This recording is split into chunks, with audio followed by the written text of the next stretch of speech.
Hello, you're watching Avenue X, and this is a drama first impression review video of two ongoing Chinese dramas right now at the beginning of February 2024. And they are on Tencent, the contemporary drama that has started airing very recently, 在暴雪时分 Amidst a Snowstorm of Love, led by Wu Lei and Zhao Jinmai. The other being the period drama that's being aired on the platform 爱奇艺 阿麦从军 Fighting for Love, led by Zhang Tian'ai and Zhang Haowei, also Wang Ruichang and Gao Ge. Let's first tackle the contemporary drama on Tencent. The drama is based on a novel written by the author Mo Baofeibao, and she has previous works that have been turned into dramas, such as last year's Mango television drama 归路 with Jing Boran and Tan Songyun, or the more recent one also on Tencent, led by Tan Jianci and Zhou Ye, 很想很想你. The story of this drama really is just two young people falling in love. They both play pool professionally, they meet in Finland, and that's it.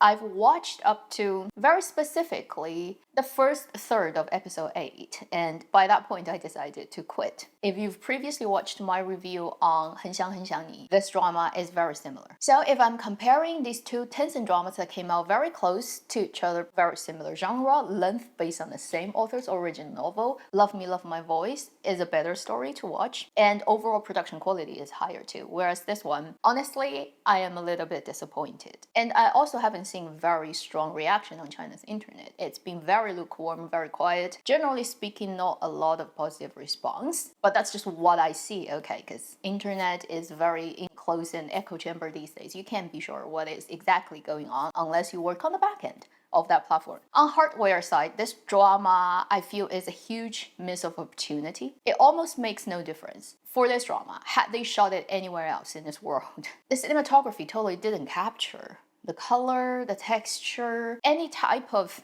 special quality that Finland has. There are a multitude of travel vloggers, camera enthusiasts, professional camera people on YouTube, on China's Bilibili. You can find it everywhere on those major social media video-based platforms of those people who are working in that. They can literally just grab a DJI drone and their DSLR and not even any professional cinematography level camera and go and give you a lot better visual representation of the country. I totally don't get it that they actually bother to travel, flight tickets, accommodation, food, everything. And if you need any labors locally, it also will cost a lot more than China. So it's a lot of budget you burn for this particular decision you make. So might as well just milk all the things you can milk out of it. Yet they totally missed the opportunity. It's a huge disappointment. Huge for me. Even if you take that part out of the equation, just think about camera work for a contemporary romantic drama. This drama has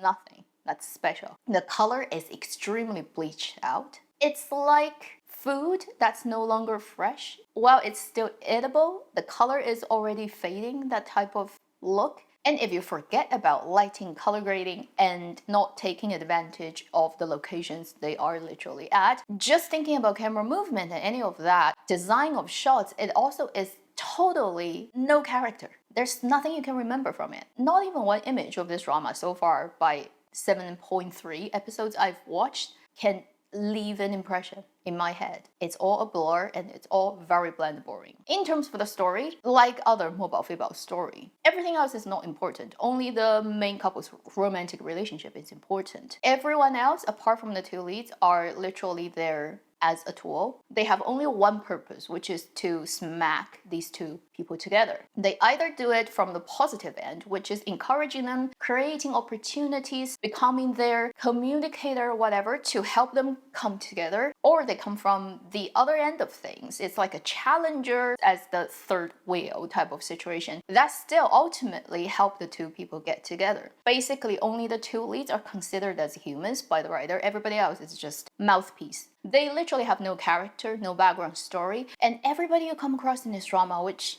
is annoying, is trying to put these two people together. Like a random stranger you're walking on the street taking a photo for you would be helping you two getting together. A guy that you walk in only once in your life in a laundry shop would try to put you two together. A restaurant waiter would try to put you together. A friend's friend's friend who shows up for once or twice will always try to put these two together. There's nothing else anybody else would be doing for their own life and job and anything. The only thing they do is put these two together. As for the two leads, Wu Lei and Zhao Jinmai, while they are not terrible, their acting is extremely monotone. And honestly, I wouldn't really blame them too much because the script is as such and there's little you can do with a very boring story because the writer want them to be together. So from the first moment they meet, it just needs to happen. Whether there's any logical development, whether it's earned, whether they had to work in any way trying to get where they want, there's no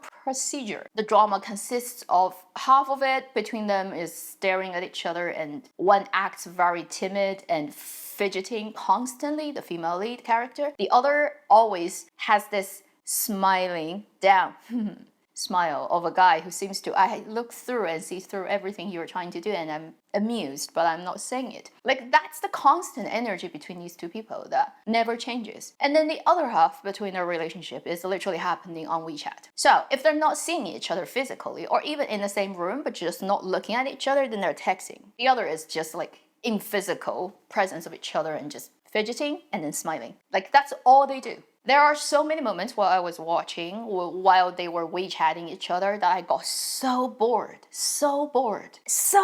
with what they're talking about. There's nothing interesting at all. And it continues like 5-10 minutes. I had to switch on another screen and just like randomly scroll through other social media so that I don't get too bored. If compared to the recent, again, 莫宝非宝's novel adapted drama, Love Me, Love My Voice, at least in that drama, you have the singing part, the 古风 part, and there's more things going on in that drama than this one. This one just has nothing. And honestly, the special profession and thing they do in this drama instead of voice acting and singing becomes playing pool and professionally. Yeah, how interesting could it possibly be, right? When you captured it on camera. It's not like singing or dubbing or stage performance. It's very bland story, bland character, very thin character, and very bland visual. I honestly could not think of even one thing that I would recommend this drama based upon. I guess unless you're just a huge fan of either of the leads. If you do get any enjoyment, I really would say lucky you because you wouldn't be wasting your life watching this drama at all. And for me, not even one moment when I was watching this drama that I got any enjoyment out of it. So I couldn't continue. I cannot bear wasting even 1 minute on it. Next, let's talk about the iQIYI period drama 阿麦从军 Fighting for Love, a title that I totally don't understand why they would translate this drama into. It is led by 张天爱, 张浩伟, 王瑞昌, 高歌, and it's based on also an original IP, although it does get rewritten and changed quite a lot. And I haven't read novel. So I'm totally coming from knowing nothing perspective as an ordinary drama watcher. I have watched this drama up to episode 16 and I probably will continue checking out this drama, maybe not minute by minute, occasionally fast forwarding, but I would want to know what happened to these characters at the end of our story arc. And I do hope they don't crash it, but then there's no guarantee. It's on iQIYI, it's a period drama. We recently just had a big 40 episodes period drama that really did crash at the end. The simplest way to look at 阿麦从军 is it is a revenge story from a female lead character's perspective. She comes from a family where her parents were aristocrats and having quite a bit power, but got pretty much murdered by somebody who betrayed her family. As she grows up, she's mostly hiding her identity as a man and eventually ended up in the military and become a general, and obviously her goal is still to get her revenge. Along her journey to achieve her goal, she would come across 3 guys who would have close relationship with her. One is an aristocrat played by Zhang Haowei, the male lead. Eventually, I think in the story structure, he's gonna be the next emperor of their country. But at the beginning point, he's one of those spoiled brat guy who cannot do anything. Then the male second character played by Wang Ruichang is a general from an enemy country who also comes from a very influential family background. And her relationship with him would be more like enemy-frenemy type of situation going on. Then the third guy played by Gao Ge would be starting from the bottom and fought his way up the rank in the military, a good friend and fighting pal. And so we just have these 3 guys and her, and she's gonna go on her journey. First, from the hardware end of things, production quality, it's a very 爱奇艺 standard period drama looking drama. If you've watched a lot of dramas from 爱奇艺 in the last 3 years that are period dramas, for example, Strange Tales of Tang Dynasty, those shorter dramas like 显微镜下大明 or 山河之影. Although each drama would have its specific style, the overall vibe and look, the grain texture, how high definition it is, or the level of skin smoothing, or whether it does or does not have, the lighting style, the color grading, they are all within the same type of dramas. You know it clearly isn't from, for example, Youku. Story-wise, it's watchable. It has enough logic. It's not spectacularly hooking every episode, but you are likely to stay on course as you watch. And it's not the best written story in terms of its excitement level, but it's not boring either. A good thing about this drama is it is funny in places where you don't expect it would be funny. When the male lead character played by Zhang Haowei is engaging with Zhang Tianai's female lead character, it's often really ridiculously funny in ways that you just never expect. Whether it's the particular way that they act, their facial expression, or how they pause and do the rhythm, or the specific words and the next line that's gonna come back as a reply to somebody's joke is completely unexpected. There's even weird noises people would make that you totally don't see it coming from that particular actor, but when it happens, you're just like, what? Honestly, it's been like that since episode 1 between these two characters, and it hasn't stopped yet. So I have really enjoyed that little part of this drama that is not the usual funny and comedy thing in a period drama that you come across. The third thing I appreciate about this drama is it does understand how to balance the comical, the funny thing with the more serious and character growing thing. At this point of the drama, the male second almost has no engagement with the female lead, only 1 or 2 scenes, and we're going into the plot where they're gonna meet and have exclusively together time very soon, so we can see the development between these two characters. But so far, the major relationship development is happening between Zhang Tianai and Zhang Haowei's character. And I really appreciate that they make these two characters each with enough flaw but also strength. They really honestly understand each other and help each other grow. And whenever the story comes to the point where they need to be serious and sitting down and talking about heavy stuff, they really can pull that atmosphere down into the more serious realm and do good enough acting with good enough writing to make you feel those characters are a lot more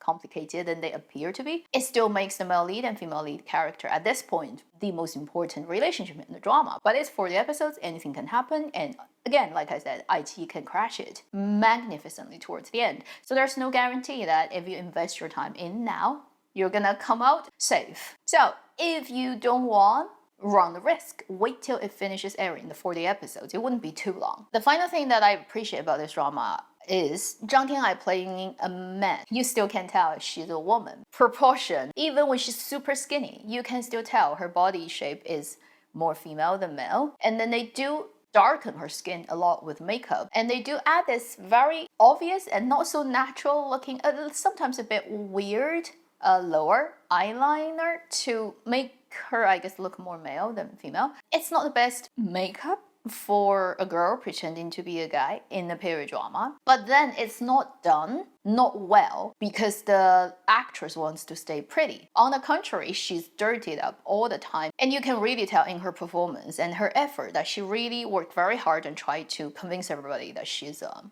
man. I think it is due to that she really naturally looks still too feminine and pretty. Costume, makeup department aren't doing the best job they can to make her look more like a guy. For example, if you compare it to A Journey to Love, where Helando plays a girl who plays a boy and extremely convincing, it is mostly due to that the actress can pull off a young boy's look with her natural looks. And in this drama's case, I can see that they tried their best. It still doesn't really pull it off. There's a limit of how far you can go with pretending to be the other gender. So that is my current opinion about these two ongoing dramas, contemporary and period drama. As this video goes out on the 6th, Youku and iQIYI would be putting out 2 heavyweight dramas each, and then waiting for Tencent to see if they are gonna drop a big bomb during Chinese New Year slot. Let's see what's gonna happen in the next couple of days. Here, I will just say an early Happy Chinese New Year to all my audiences, and we may see each other in the live stream or in the video when we are actually in the Year of Dragon.